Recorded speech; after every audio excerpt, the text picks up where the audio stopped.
Hello everyone, my name is Wubsy, and I'm the creator of the Dead by Daylight competitive tournament. The basic rules for this tournament are very simple. You either kill,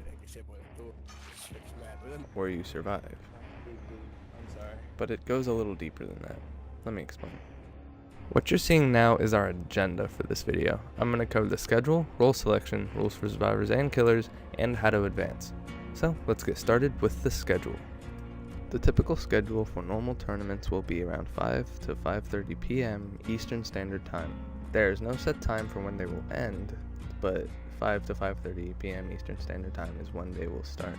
The days the tournament will start will normally be around weekends, Saturdays and Sundays. With summer coming up and Dead by Daylight players who are still in school are getting out on summer vacation, we will still hold these on weekends. There will just be more time for advertisements and signups.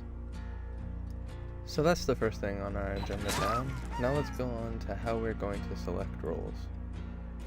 Selecting the role of killer or survivor can go one of two ways. If there is someone who wanted to play the killer and they are online for the tournament, they will be assigned the killer. The first scenario is if none of the 5 participants want to play killer, then they will be all randomly chosen to see who will play as the killer during that match. The second scenario is if 2 or more participants would like to be the killer, then they will be randomly chosen to see who will be the killer. But what about survivor selection, you may ask? As far as survivors go, you're basically guaranteed the survivor slot unless nobody wanted to play killer that is online. Then you will be randomly selected, as previously mentioned, to be the killer. Alright, so that is role selection down. Now we're going on to the rules for survivors.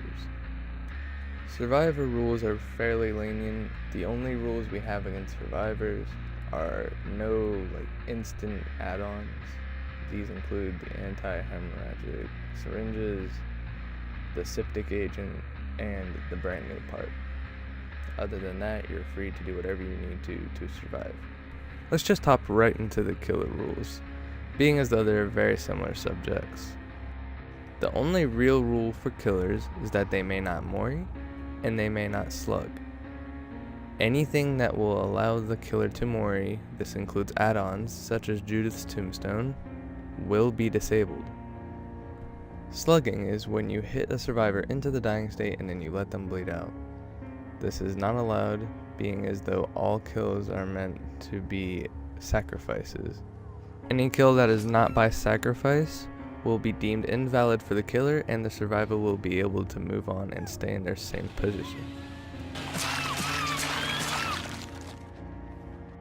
Good chase, Fang. Good chase. Now that we've knocked out those two, it's time to move on to the last section, how to advance.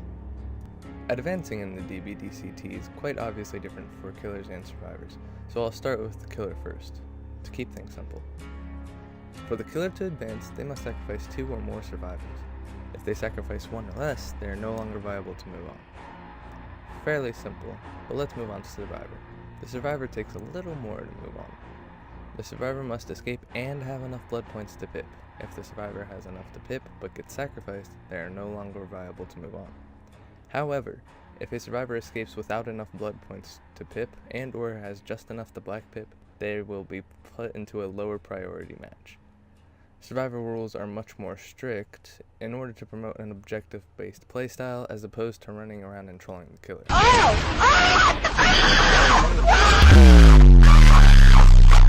He probably has, I got my eyes on you, Infamous.